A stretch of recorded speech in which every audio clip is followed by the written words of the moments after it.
at all CPS managed schools, and our programs using our one site, one application, and one deadline. This is the 5th year that we are using GoCPS, and so we are excited to have some new features. So just to reiterate, we opened our application process on Wednesday, October 13th, and the application will stay open until December 15th at 5 p.m. In our applications, we serve high schools, all district high schools, charter, and we have cluster high school programs for special education students. We also have our district elementary schools. District charter schools are served separately through individual applications outside of GoCPS, and we have 2 magnet pre-K programs within our office. So we have our process divided into 3 different phases: the explore process, the apply, and select. Right now we're in the apply phase, and we'll talk more. We'll probably have another training later in the spring where we talk a little bit more about selections.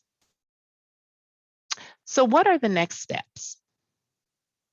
Again, the application period is open right now. The application stays open for 8 weeks and will close on December 15th. So in order for you to do a little research and understand like where your neighborhood schools are, how to see like what is just in your area, you can go to this website through our page. So it's go.cps.edu/search. And you can type in your address right here where this red button arrow is pointing, and it'll show you your schools that are near you. So in this example, Amundsen is one of the schools that you may want to click on. You can find more information about Amundsen by clicking on that title page. You can also search up top by program type or group. So program type and group give you ways to understand if you're looking for a culinary arts program or selective enrollment program, CTE program, these types of things.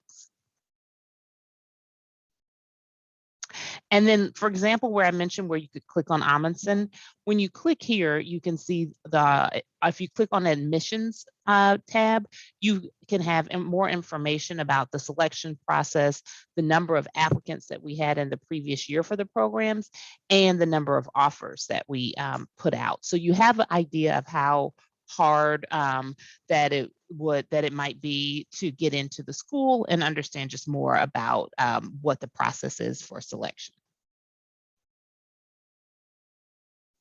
Okay, so now I'm going to talk a little bit about pre-K and elementary schools and how you can understand the choices and how everything is laid out.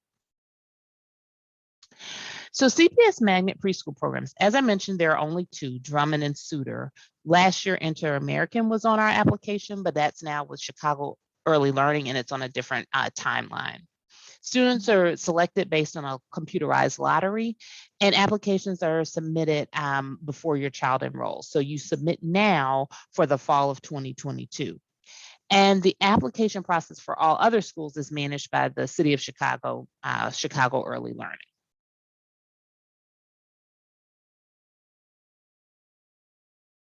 So when you are applying, you always have the choice of your neighborhood school. As we saw before in the search, every street address in the City of Chicago has an attendance area or neighborhood school. You can generally attend your neighborhood school without having to submit an application, and you can contact the school directly. You can also find your neighborhood school at the school locator at cps.edu/map.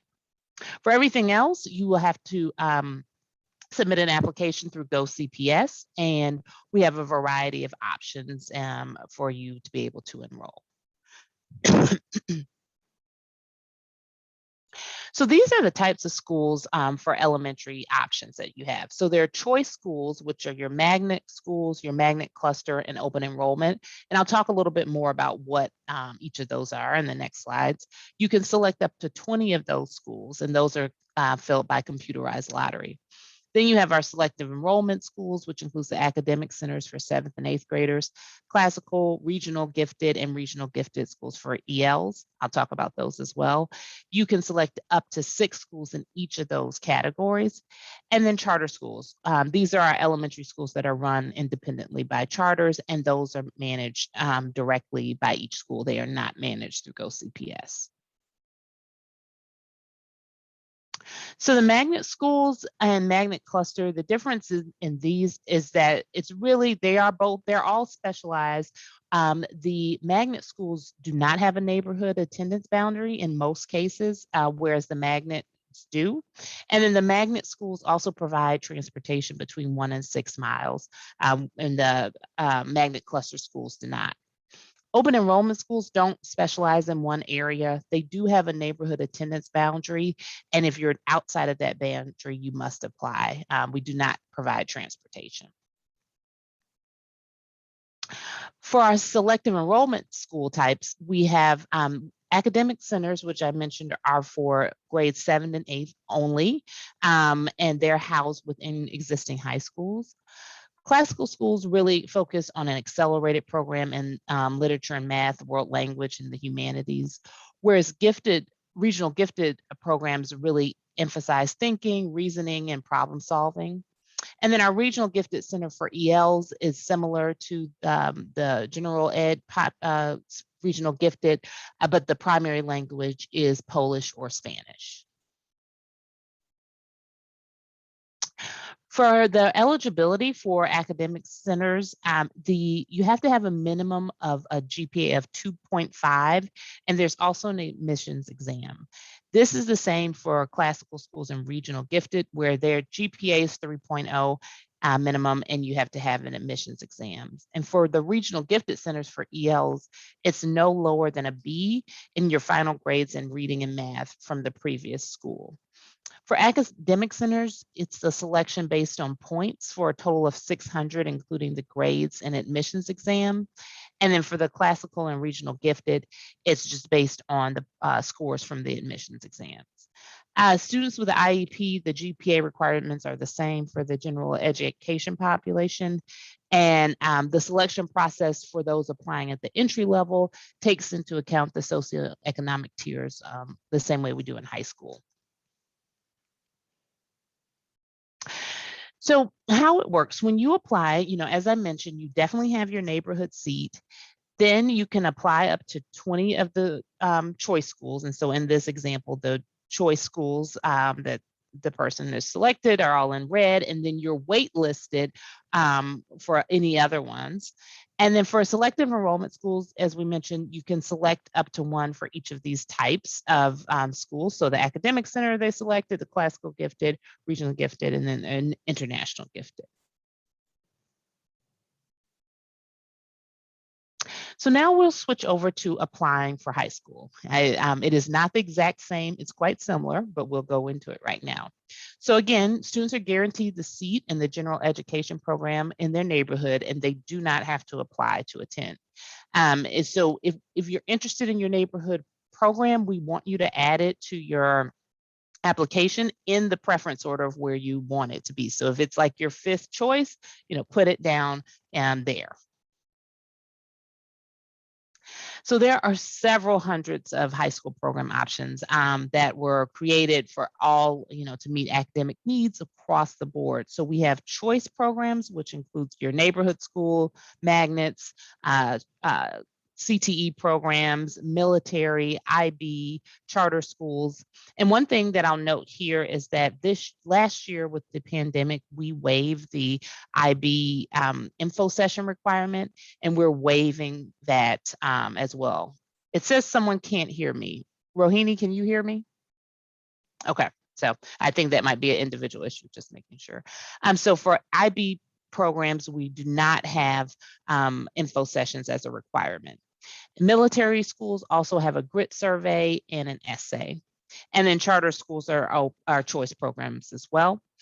For selective enrollment programs, we have 11 different programs, and I'll talk about how those are, what the entry process is for that. So for program types, again, you can choose up to 20 choice programs and 6 selective enrollment programs. So in this example, you can see the person selects 20 choice programs. You rank these programs in order of preference, and then you receive a single best offer if you're qualified and seats are available. And the selective enrollment process has you select up to 6, and you receive your single best offer, and there are no wait lists for selective enrollment. For choice programs, you are waitlisted for those programs that you were not offered, but for selective enrollment, it's just the single offer. So you can receive up to 4 offers for high school. You have your continuing seat. If you're at a school that services 7th and 8th and then continues on through high school, you don't have to apply there. Your neighborhood school, you always have a seat. And then your choice offer, and then a selective enrollment offer. And we always release the offers in the spring, and we have a waitlist program that is after that. So for choice programs, the selection process is either lottery or point. And then for choice, we also include things with, for priority preference, also includes like sibling, proximity, the continuing enrollment that I mentioned, all of these things that you see here, tier, attendance area, and so forth. So the selection program for choice, the selection process for programs is that we have, this is new this year, and I'll talk a little bit more about the high school admissions exam. We also include 7th grade final grades, admission screenings, geographical preference, and then essays and recommendations. So in this example, if there are 4 available seats and 6 applicants, that person, those 4 seats are given, and then the others are waitlisted. So on the point system and the tier system, we take that into consideration for the selection process for selective enrollment. So with that, we've got 7th grade grades, just as we did before, the high school admissions exam, which I mentioned, and then the tier system, which your address places you in a tier 1 through 4. Students are placed in line according to kind of where they fall. 30% of the available seats are filled by students with the highest scores, and then the remaining seats are filled by 25% of the highest scores in each tier. And just a reminder, selective enrollment programs do not have wait lists. So the selection process, again, so previously when we had in the NWEA, we had a selective enrollment test and grades. This year, we are not administering NWEA, and it's specifically the high school tests and grades. So half of your total points, the 450, are for your 7th grade final grades, and the other half of the 450 points are for the high school admissions exam. And on the left here, you can see kind of like what the grading point scale transfers to. So A is 112.5, so forth and so on. So the high school admissions exam. This test, again, was formerly the selective enrollment test. It's now the high school admissions exam, and it's for all programs that have some sort of requirement for a test score. So that's selective enrollment programs, IB programs, career and technical programs, military, fine and performing arts. We will not be administering NWEA this year. So current CPS students have received information on this test. They will take the test at their school on November 9th during the school day. They do not need to register or schedule, and there is a makeup date for CPS students if there's extenuating circumstances. For non-CPS students, we have these test dates outlined below, starting on Saturday, November 13th, and then the Saturday and Sunday, and the following week, Saturday and Sunday. Students will test at designated CPS locations, and you are able to sign up for this test when you start your application. And we are encouraging non-CPS families to sign up quickly because the deadline for signing up for testing is November 10th. For the point totals, you have 225 points for the ELA section, which includes vocabulary, reading, and language, and then the math section, which is one section, and that's worth the other 225 points. So now that we've had this overview, I'm going to pass it over to Rohini, who's going to take us through the application process live so you can see what it looks like and kind of navigate and maneuver around. Thank you.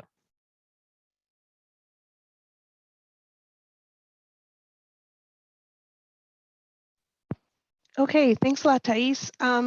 So the place to start is always the GoCPS website. And from here, and you guys can see my screen. Should I make it bigger? Are we good? Okay. From the GoCPS website, you'll notice that there is a menu bar up at the top. And so if you click the Apply Now button, it will take you to our GoCPS platform.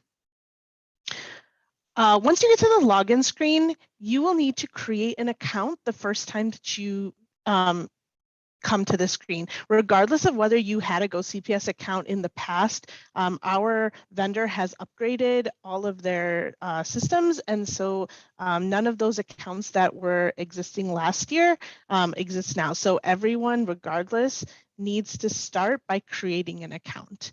Once you create an account, then you can just use the email and password option to log into the same account. So again, I'm going to hit create an account. And then the screen that I would be taken to is asks to get started. And so you're going to fill in first and last name, a phone number, email address, and I would definitely choose the email address that you check the most frequent, because this email address will be how GoCPS contacts you on different types of updates and testing dates and all sorts of things. And then the next question is asking whether you are allowing text message notifications or email notifications. And you need to select at least one, but you can definitely select both. The next question is asking for your preferred language. So you can see there's several options here. You can pick your language and then create a password.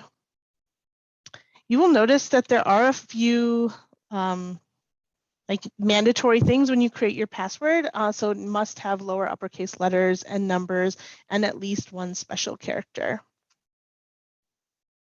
So I'm just going to create a fake account here. Let's see.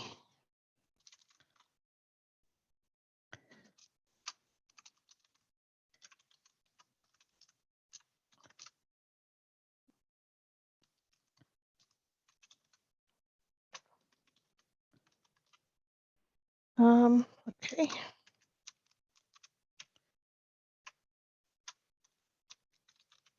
Okay, so once I have everything filled out, oh, and these don't match, so I think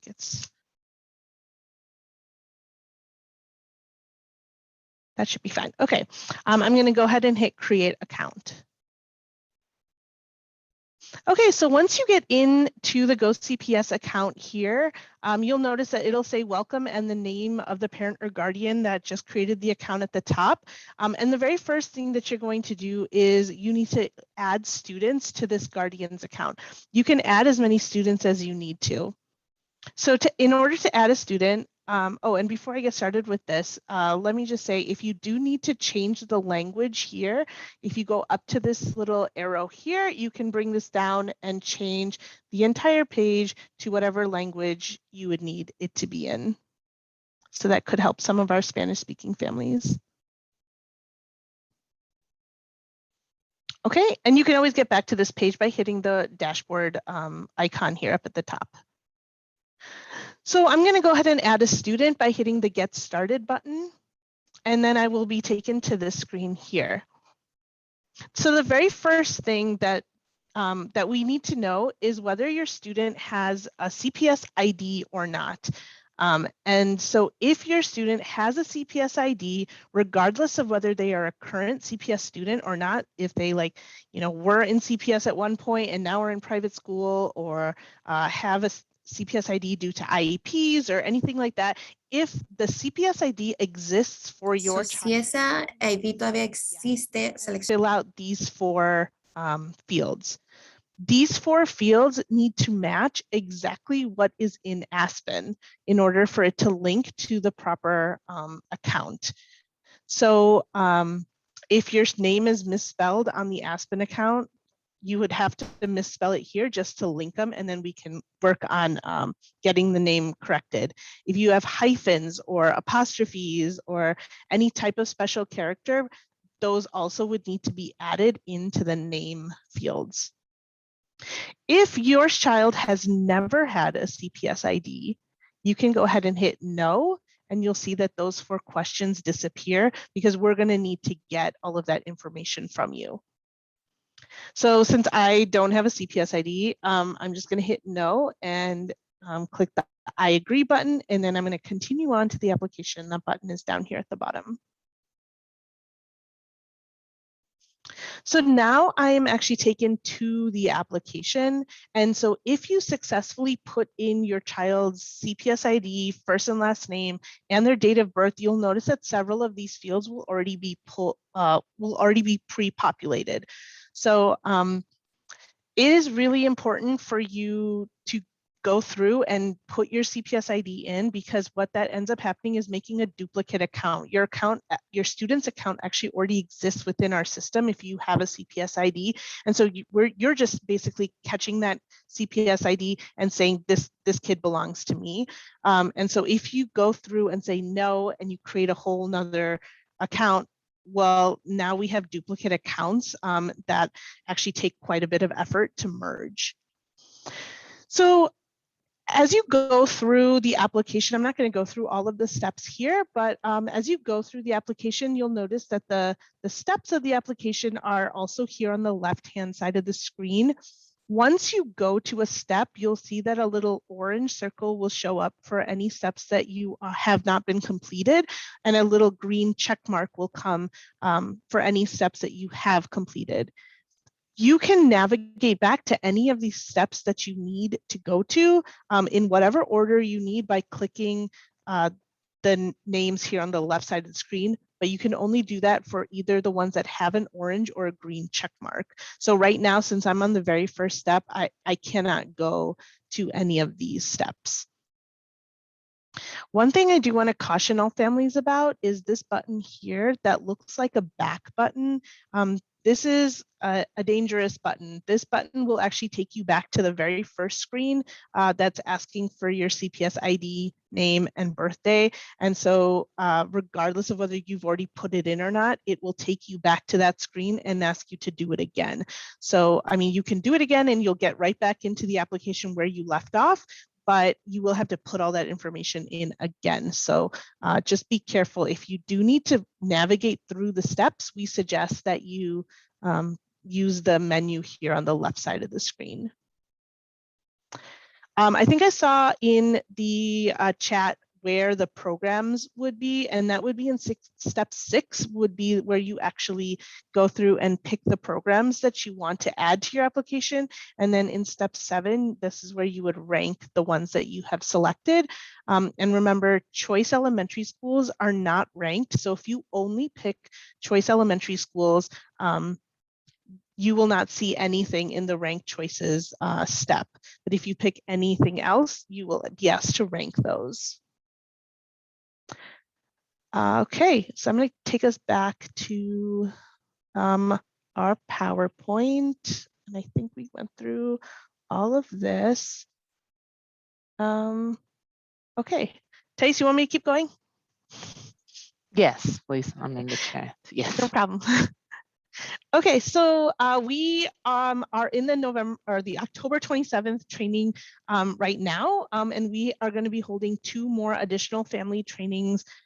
If you would like to attend again, it will be very similar to this, though, if not identical. If you have not already done so, please make sure that on the GoCPS enrollment.edu website, you do subscribe to our newsletter. This is the easiest way to just be kept up to date with everything that's going on with GoCPS to ensure that you do not miss deadlines or you're aware of changes and so on. So at this time, we will open it up to questions.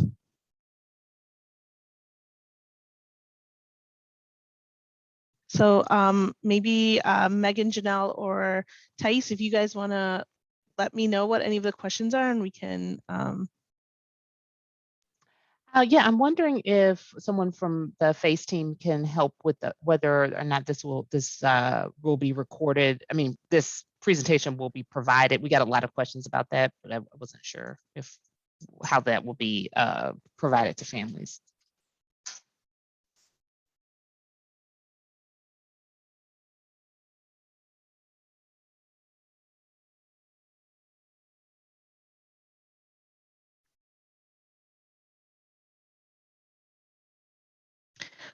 Okay, I'm just going to start answering some of the questions that I see in the chat. So the high school enrollment exam is timed and it is computerized. It was always timed even before when it used to be the selective enrollment exam. And Rokini, I also want to mention there's clarification. Can you clarify who takes the test, that it's 8th graders and yeah, that part?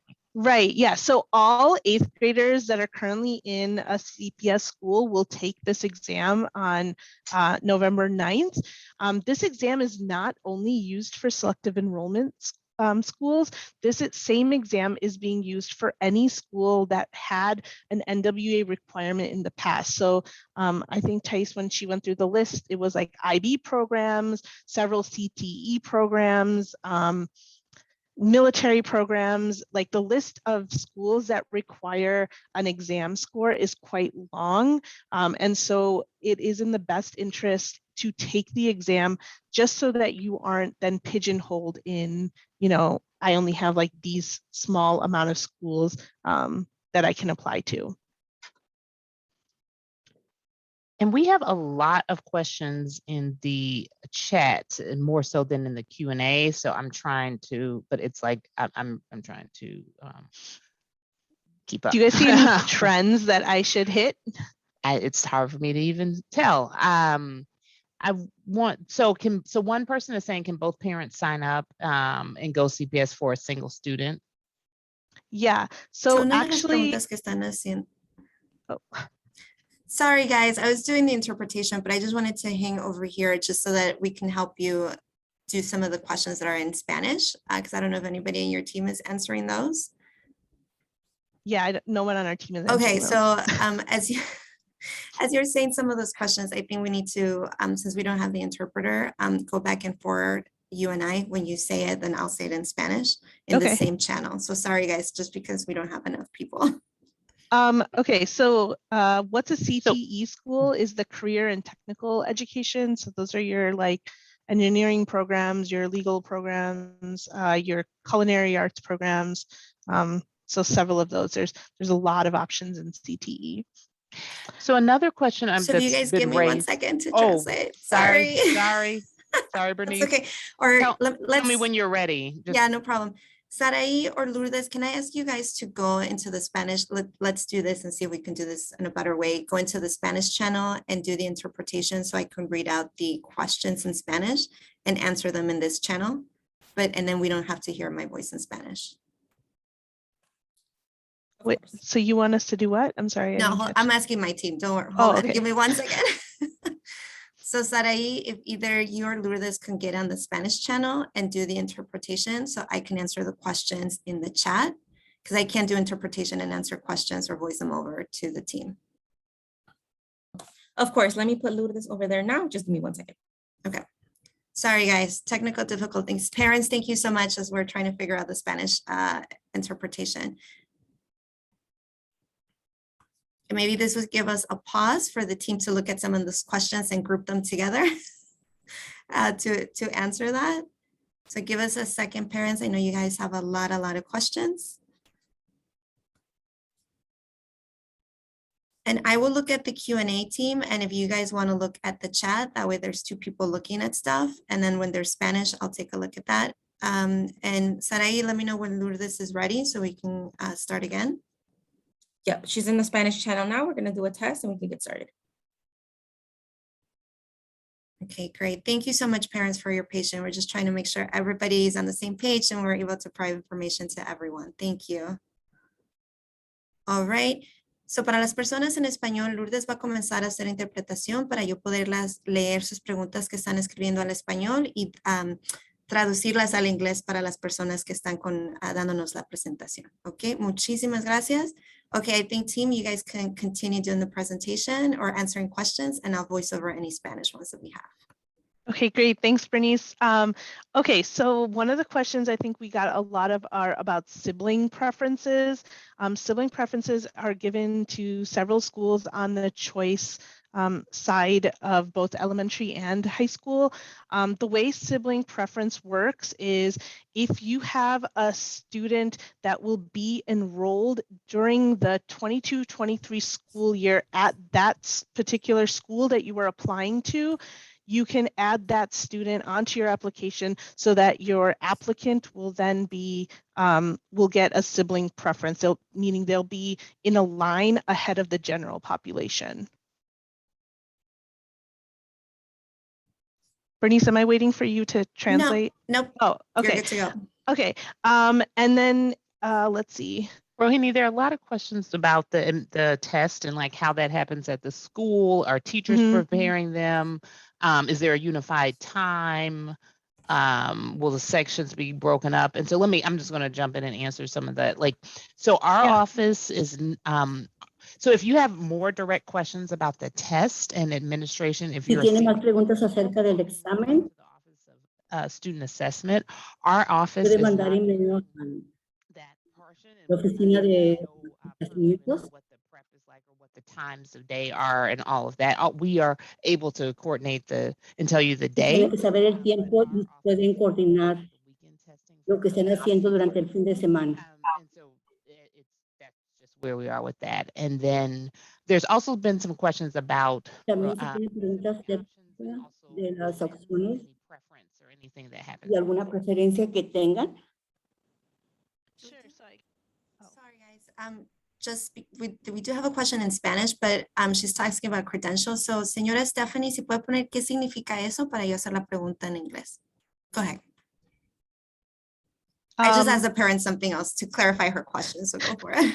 Oh, and then I know also we're getting questions about the English learner selective enrollment testing dates. I'm assuming they are the same, but I haven't heard Are we anything. referring to the regional gifted EL test?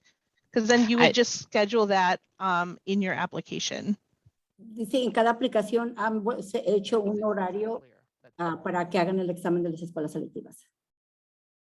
Okay, so I think we got a question about multiples. So we're talking about like twins and triplets and so on. If you do Alguien ha hecho una pregunta sobre cuando tienen hermanos en la misma escuela.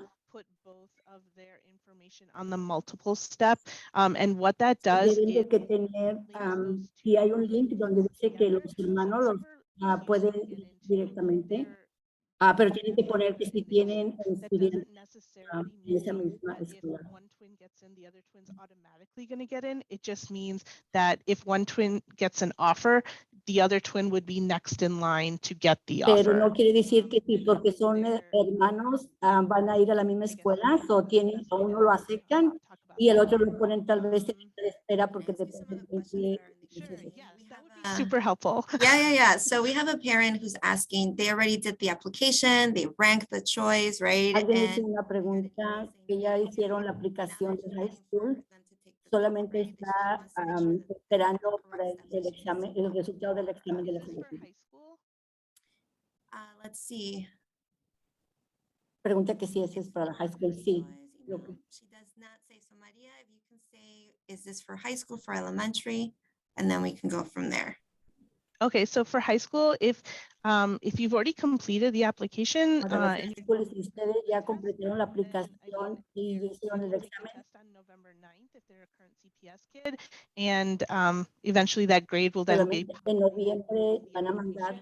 Our office will probably send out an email that says, hey, grades are up. van a mandar un email que Give you sus the chance to hijos go back into your application, look at the ya scores, hicieron el examen, regresen a la aplicación para ver en qué programas So fueron. you can edit your application at any point. Cada vez pueden editar la aplicación hasta diciembre The other 15. question that I have, and I think it's something you guys have already said, but maybe clarifying it a little bit better. Parents are still a little bit confused about the test, Tal vez right? los She's padres qualified to school estén going to confundidos test con el tiempo de las fechas de Can los you exámenes. reiterate again how the testing is working this year for high school? That would be great.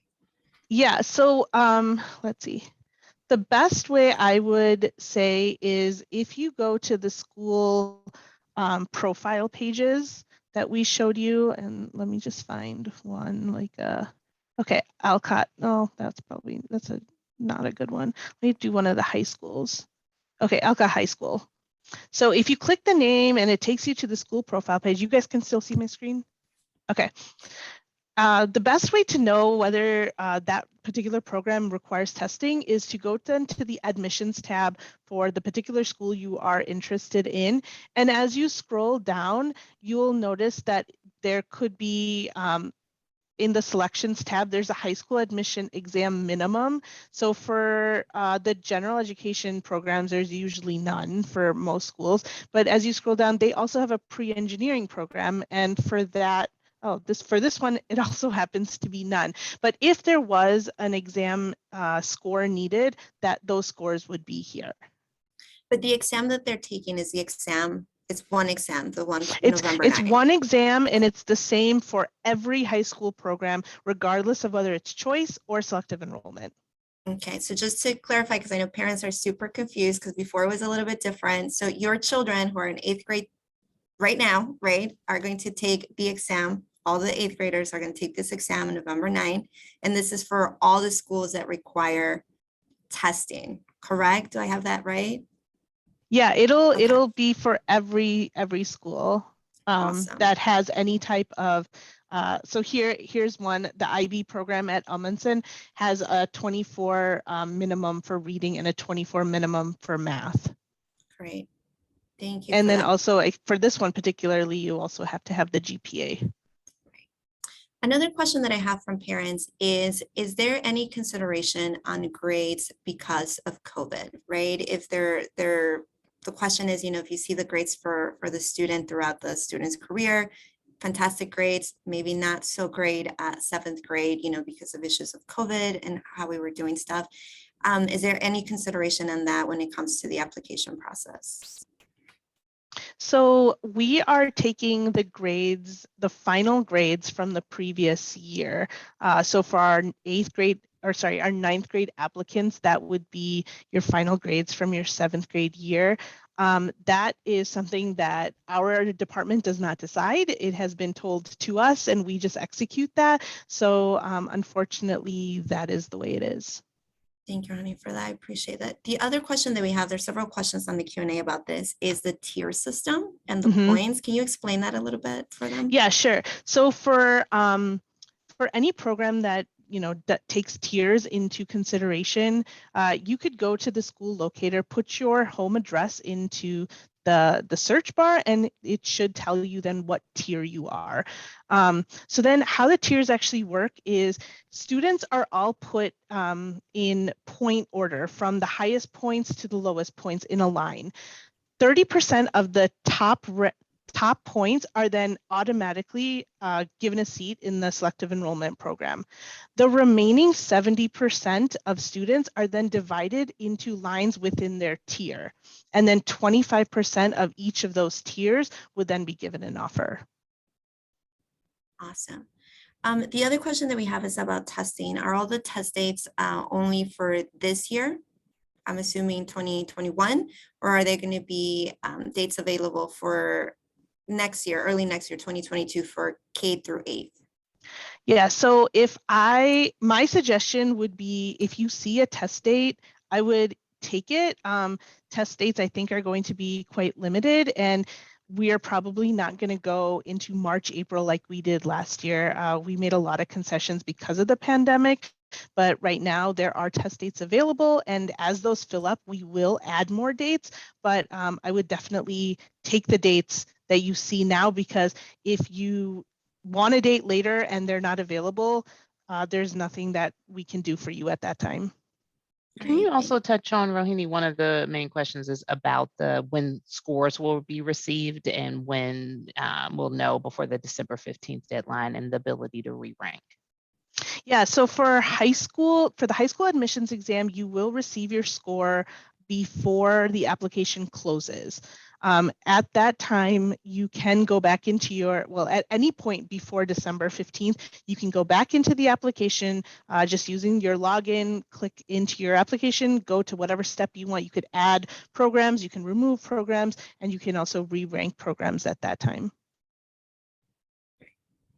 And I think that's the question from another parent about high school ranking. So if the student ranks a school as #1, but they don't have the scores high enough to get into their #1 school, does that jeopardize their second priority school? No, if you don't have the minimum scores, you're just not considered for that program, but the only way that would hurt is just like you just wasted a rank. It wouldn't affect, none of the schools are affected by the numbers. So it's not like you have a better chance of getting into something just because you ranked it first versus the other kid ranked it, third. So really what we say, like the best thing to do is make sure that you rank your schools in your order of preference. Really put them in your order of preference, because with single offer for high school, as soon as you get an offer, you are not even considered for any of the programs that you have ranked below that. So if you get your third choice offer, but you really wanted to go to the one you ranked 5th, well, if you get the offer for 3, 4 and 5, you're not even being considered for that. So that's why we say really put the schools in your preferred order.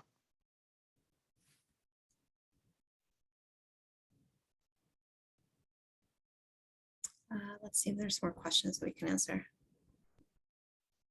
And I do want to say, sorry, just No, go for it. if there are questions that are specific, I'm going to ask that you all email our office. There is no way that we can respond to like all the questions coming through that are like specific to your individual case. We are trying our best to do like high level general questions, but our office email is oae@cps.edu. So I just want to say that if we do not get to your like specific question about your instance, please understand that we will do the best to answer that separately through our office. And I just wanted to address one question I did see in the chat, just because I want to make sure they got the right answer. Someone asked that if charter schools are part of the 20 or they're part of the 6, and charter programs are part of the choice programs. So that's part of your 20 choices. The 6 are only these 11 selective enrollment schools. Okay, let's see if there's. Can you go again through the points that they need to get into a selective enrollment? That's some of the questions in Spanish. Yeah, sure. Okay, let me see. Okay, so for selective enrollment, well, let's start with the exam, I guess. For the high school admissions exam, it is 50% your math score and 50% your ELA. ELA is your English language arts score. So that consists of these 3 sections: vocab, reading, and language.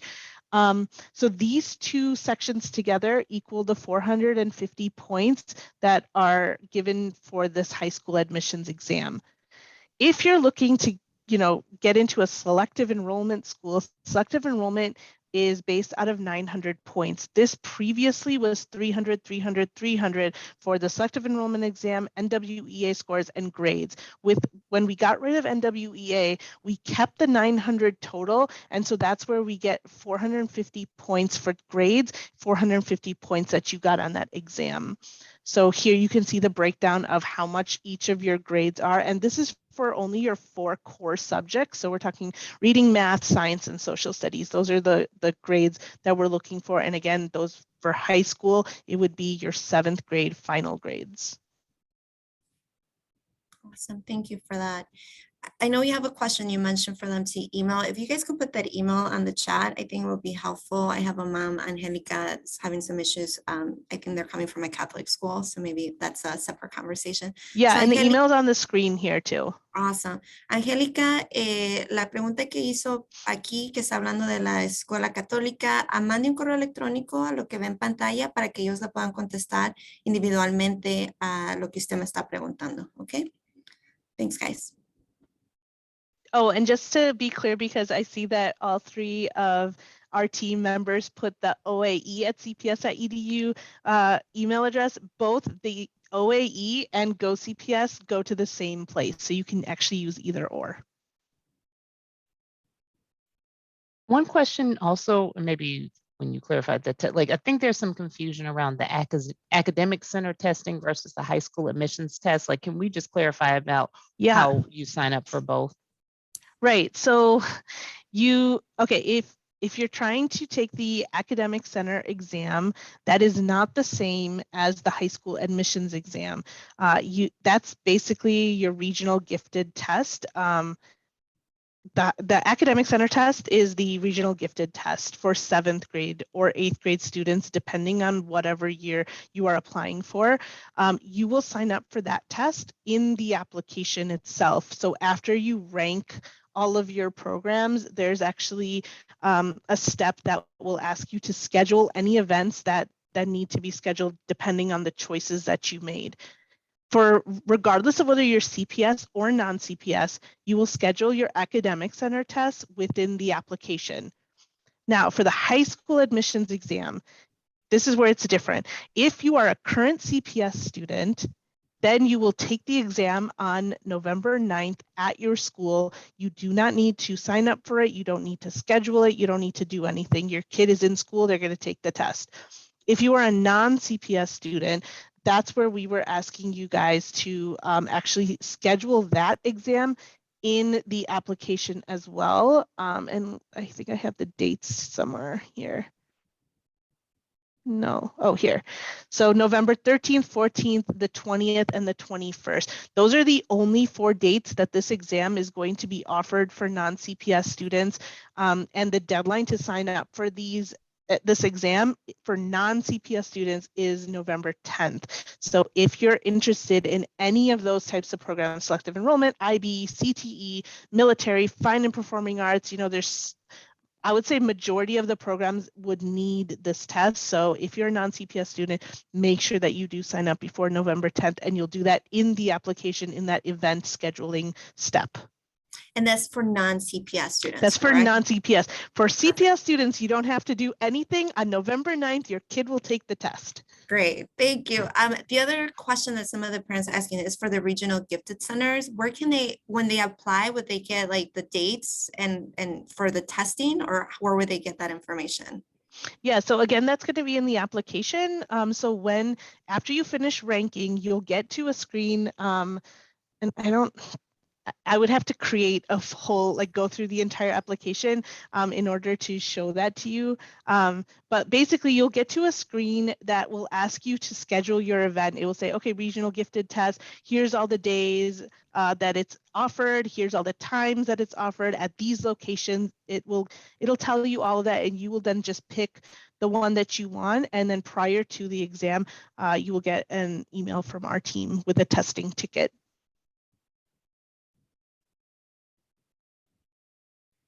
All right, we're trying to go through we're almost running out of time. I think we're a minute or 2. So I think we're gonna stop there. I know there's a lot of questions that we still have, and parents will download all the questions you guys have and provide them to the team.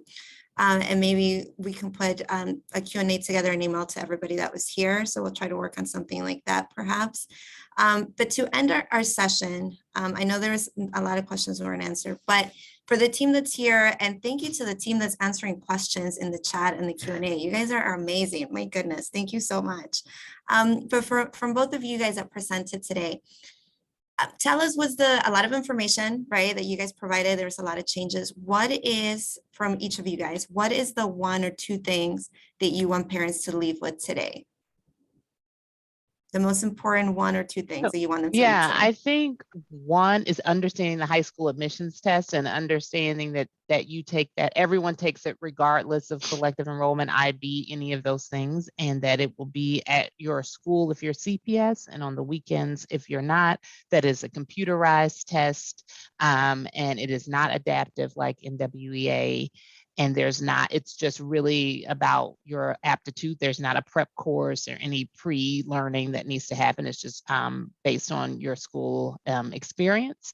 And then also that there's not a rush. If you are a non-CPS student and you've signed up for your test, you're good to go. If you're a CPS student, take your time. If you don't have to sign up for a test, there's no submitting your application first does not matter. It is a complete lottery. The time, so there's no crunch to get it done like tomorrow. So just, be patient, ask questions, and we're here to help. Thank you. And actually, one thing I wanted to add, there is an optional tutorial that we are offering at some locations, and the application will actually ask you if you'd like to attend the tutorial for the high school admissions exam. It's like a 30-minute session, and all students can attend that if they choose to. Again, it's optional. But the one thing I guess I would ask parents to take away is really do your research and really find the schools that are the best fit for your student. And then, once you know that those are the schools that you really want, make sure that you properly rank them in the order that you would actually attend them. Yeah, for sure. Thank you guys. I know my munchkin's in 7th grade, so I'm learning a lot today about what I need to do next year. And I know parents, everybody that was here, thank you so much. I mean, you're here because you really want to know, you're on top of it. So we really appreciate you guys supporting us and being on top of, of all these new things that are happening. But no, take a step back, take a breather, right? And then do some research with your kiddos, talk to your school counselors. They're like, a gold mine at your school, right? They have a lot of information. Talk to them about what your kids are interested in when you're applying. Rank your options. I think that's the number one thing, right? Like once you know where you want to go, rank them. So when you guys have your letters of acceptance, is this the school that you really, really want to go to, hopefully, right? So we will do this again, I think in a week. We'll be back here again 2 more times to help you guys as much as we can. They provided an email. Shoot us an email if you forgot which email it is. Everybody has my email. Shoot me an email. Be happy to connect you and share information as much as we can. Parents, thank you so much. My team, thank you so much for jumping in and out in the interpretation. I appreciate you, Lourdes and Saraí. To the team that's doing the typing and answering questions, thank you so much for helping us as we're presenting. And you guys, our presenters, thank you so much for coming and joining us this morning and giving us your expertise and really giving our parents a little bit of a heads up on what they need to do as we're starting this application process. So thank you, everybody. Have a great rest of your day and enjoy. We'll see you guys next time. Bye-bye.